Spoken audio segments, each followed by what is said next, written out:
ở với nhau mùi ở nó không chết rồi không cái nó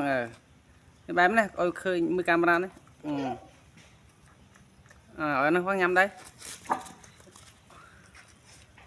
còn anh chẳng có với nhau chút buồn rồi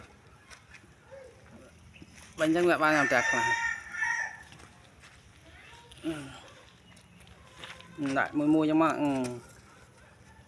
nó muốn đâu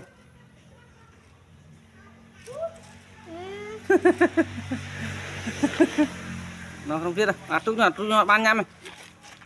nó này nhà bị khăng nó ở bên xuống ô muốn nó cây chi tiệt muốn này ăn nó chứ ăn nó cây không ô cây nhiều mình chai không